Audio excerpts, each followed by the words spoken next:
নমস্কার বন্ধুরা, সিরিয়ালের 7 কাহন চ্যানেলে আপনাদের স্বাগত জানাই। চলে এসেছি প্রতিজ্ঞা সিরিয়ালের 7 কাহন নিয়ে। দেখা যাচ্ছে যে কোর্টে কেস চলছে, তো কেসটাকে নিয়ে অভি বলল আগে জজ সাহেবের সামনে যে এই মালতী দেবী এনার কিডনিতে প্রবলেম আছে, কিডনি ট্রান্সফার করতে হবে। সেই জন্য উনি ব্যাংক থেকে 10 লাখ টাকা তুলে নিয়ে বাড়িতে এনে রাখেন, কেন কি উনি খুব অসুস্থ। আর এনার বাড়িতে কাজ করে শেফালি দাস একজন আছেন, আর জয়ন্তবাবু এনার ঘরে প্রায়ই যাতায়াত করেন, কেন ওনার দোকান থেকে সব জিনিস আছে। আরেকজন কি যেন নামটা বললো, এই 3 জন কাজ করেন। তো নিয়ে এরাই ছিল। আর যখন উনি ব্যাংক থেকে টাকাটা তুলেন তখন এই শেফালি ঘর মুছছিল, মানে বলছিল আর কি।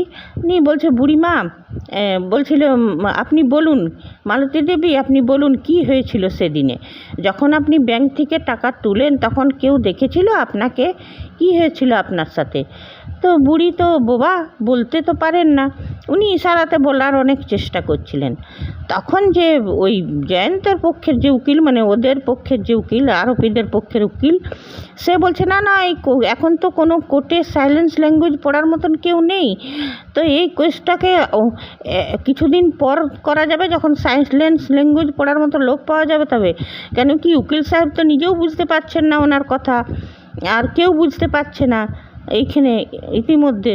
আর ছুটি কিন্তু সব মনোযোগ দিয়ে শুনছিল এইগুলো নিয়ে। পরে তখন অভি বলছে যে জজ সাহেব, ইনার শরীরের অবস্থা খুব ক্রিটিক্যাল, ইমিডিয়েটলি কিডনি ট্রান্সফার না হলে ইনি, সেই জন্যই 10 লাখ টাকা তুলে উনি ব্যাংকে রেখেছিলেন। আর এটা যদি কোর্টে তারিখ দেওয়া হয় দেরিতে, তাহলে তো ইনার কিছু ক্ষতি হয়ে যাবে। তখন জজ সাহেব সেটা মানলেন। নিয়ে তারপরে বলছে আমি ভালো করে চেষ্টা করছি। নিয়ে বলল, সেদিন মালতী দেবী, সেদিন আপনার সঙ্গে কী হয়েছিল বলুন। তখন মালতী দেবী ইশারাতে বলতে লাগলেন। নিয়ে তখন বলছে যে এইখানে কেউ বুঝতে পারছে না ওনার কথা। তখন ছুটি দাঁড়িয়ে বলল যে আমি বুঝতে পারছি। তখন বলছে উনি বলতে চাইছেন, জজ সাহেব উনি বলতে চাইছেন যে ওনার চোখে কেউ কালো কাপড় বেঁধে দিয়েছিল, হাত পা বেঁধে দিয়েছিল। তারপরে তখন এই যে আরোপীদের পক্ষের উকিল সে বলছে যে না, এটা ঠিক হচ্ছে না, কোর্টে ঢুকে যে কেউ কোনো বক্তব্য করে দেবে সেটা ঠিক নাই। তখন বলছে যে অভিমন্যুবাবু, জজ সাহেব বললেন, অভিমন্যুবাবু ইনি কে? বলছে স্যার ইনি আমার অ্যাসিস্ট্যান্ট। নিয়ে তারপরে ছুটিকে বললে এইসব কথাতে কেন বলছেন? তখন বলছে না, আমি সাইলেন্স ল্যাঙ্গুয়েজ জানি, ওই জন্যই বলছি। আমাকে যদি সুযোগ দেওয়া হয় তো আমি ওই বুড়িমার কথাগুলো সব করে নেব, ট্রান্সলেট করে দিতে পারি। নিয়ে অভি তখন এলো, নিয়ে বললো জজ সাহেব ও আমার অ্যাসিস্ট্যান্ট ছুটি, ওকে অ্যালাউ করা হোক, ও মালতী দেবীর সঙ্গে কথা বলে আর ট্রান্সলেট করে দেবে। তখন আবার ওই উকিলটা বলতে, পাবলিক প্রসিকিউটর, সে বলতে লাগলো এমনি যে কেউ হতে পারে না, ল্যাঙ্গুয়েজ জানি বললে তো হবে না, তার একটা সার্টিফিকেট দরকার, এই দরকার। তখন বললো সার্টিফিকেট আছে? বললে হ্যাঁ আছে জজ সাহেব, সার্টিফিকেট আছে, কিন্তু ফোনে আছে। নিয়ে ফোনটা দিয়ে দিল, ইন্দ্র আবার ফোনটা দিয়ে দিল, জজ সাহেব দেখলো। তখন বলছে এইভাবে ফোনে সার্টিফিকেট দিয়ে তো হয় না। তখন জজ সাহেব ছুটিকে বললো যে আপনি প্রশ্ন করুন। নিয়ে তারপর ছুটি অভি বসে গেল। ছুটি বলল যে ঠাকুমা, সেদিনে কি হয়েছিল আপনি ঘটনাটা আমাকে বলুন। নিয়ে ওই ইশারাতে বলতে লাগলো। আর ছুটিও তো ইশারা জানে, ও তো সাইলেন্স, যে বাচ্চাগুলো ছিল তাদের তো টিচার ছিল, ও তো সাইলেন্স ল্যাঙ্গুয়েজ পড়েছে, জানে। নিয়ে বলছে যে তখন যে বলছে যে আমি যখন 10 লাখ টাকাটা নিয়ে আসি তখন শেফালি ঘর মুছছিল, তারপরে জয়ন্ত এসেছিল আর ওই লোকটা ছিল, আমি টাকাটা রাখি। তারপরে রাতের বেলায় আমি খেয়ে দিয়ে শুয়ে যখন পড়ি, তখন কেউ আমার চোখে কালো কাপড় বেঁধে নিয়ে আর আমাকে অজ্ঞান করে দেয়। আমাকে হাত পা বেঁধে দেয়, আমার একটা চেয়ারের উপর আমাকে বসায়, দড়ি দিয়ে বাঁধে, কালো চোখের পট্টি তো আগেই বেঁধে রেখেছিল, আমার চেয়ারের সাথে আমাকে বেঁধে দেয়। তারপরে তখন বলছে আচ্ছা কি হয়েছিল তারপরে।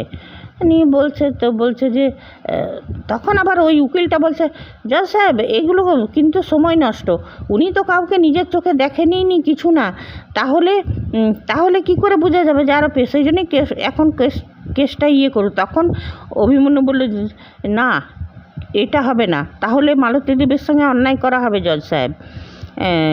কেসের একটা কিছু তখন ছুটি এসেনি বলছে অভিকে যে দেখুন, যদি আমাকে আরও কিছু প্রশ্ন করতে দেওয়া হয় তা আজকে সবটা ক্লিয়ার হয়ে যাবে। হ্যাঁ, তখন বলছে যে তখন অভি সেটাই আবার বলল জজ সাহেবকে, জজ সাহেব কেসটার আরও কিছুটা আমার অ্যাসিস্ট্যান্টকে অ্যালাউ করা হোক আরও কিছু প্রশ্ন করতে, তাহলে কেসটা ক্লিয়ার হয়ে যাবে। আর ওই আরোপের পক্ষের উকিল তো কিছুতেই সে করতে দিবে না। আর অভি বলছে না, তো জজ সাহেব সেটা মানলেন, আরোপের পক্ষের উকিলকে চুপচাপ বললেন বসতে। নিয়ে তারপর ছুটিকে বললেন ঠিক আছে করুন। আর হ্যাঁ, ছুটি যে সত্যি বলছে কি না, ছুটি সত্যি সত্যি এগুলো কোশ্চেনগুলো জিজ্ঞেস করছে কি না, সেই জন্য জজ সাহেব একটা ভিডিও রেকর্ডিং করছিলেন, মানে অনুমতি দিয়েছিলেন ওনার কথাগুলো, মানে ছুটি যে প্রশ্নগুলো করছিল মালতী দেবীতে সেগুলো ভিডিও রেকর্ডিং হোক। নিয়ে তারপরে ছুটি যেমনি কথা বলতে যাচ্ছে এইবারে মালতী দেবীর সঙ্গে যে ঠাকুমা আপনার আর কি কি শখ আছে, তখন ফোনটা বাজছে। আজ ওইদিকে অভির মা ফোন করছে বারবার যে এখনও ছুটি কেন আসছে না, আর ছুটি কী করে ফোন ধরবে এখন। উনি বলছে রে তেরি ফোনেই ধরছে না। নিয়ে তারপরে বলছে যে দূর বাবা কী যে করি, ফোনটাও ধরছে না। আর এদিকে পুজোর সময় চলে এলো নিয়ে ওর বাবা বলছে এইগুলো আবার কে বাজার করেছে, একদম পচা পচা কলা, সিকিউরিটি গার্ডকে নিয়ে। আমি তখন অভির মা বললো তুমি, তখন শিখা বলছে কেন গো জেঠু, কি কলাগুলো তো ভালোই আছে তাজা, পচা কলা তো নেই। তখন অভির মা বলছে তুমি বাজার করনি কেন, কে বলেছিল তোমাকে বাজার না করতে, করলেই পারতে, কেন করনি?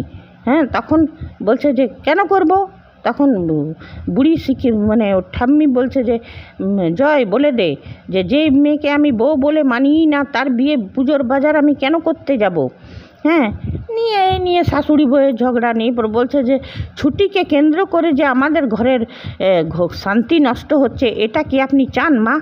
নিয়ে বলছে শুন বলে দে জয়, একটা ভালো কোনো উকিল ঠিক করো, ওদের ডিভোর্সটা করিয়ে, যখন অভির বিয়ে হলে পরীর সাথেই হবে, ওদের ডিভোর্সটা করিয়ে দে।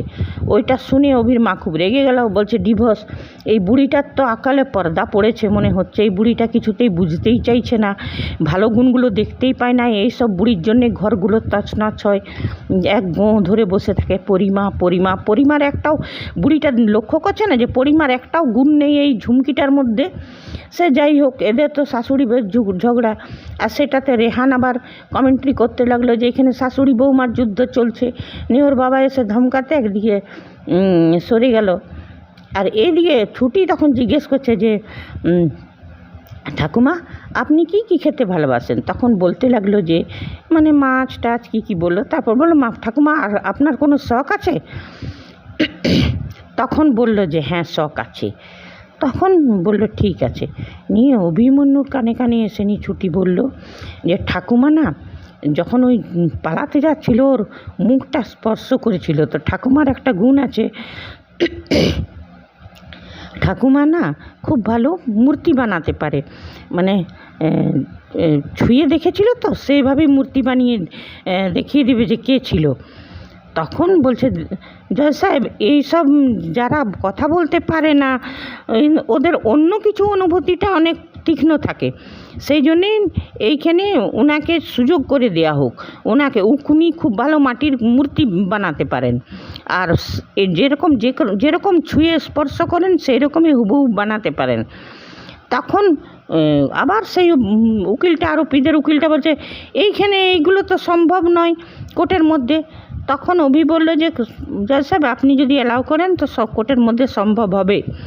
নিয়ে তারপরে জজ সাহেব বললো ঠিক আছে। জজ সাহেব বুঝতে পারলো যে জিনিসটা কতটা জরুরি, কেন কি কিডনি ট্রান্সপ্লান্ট না হলে তো ওই বুড়িমা তো মরে যেতে পারে, সেই জন্যই ধর্মতার মানে জজ সাহেব অনুমতি দিলেন।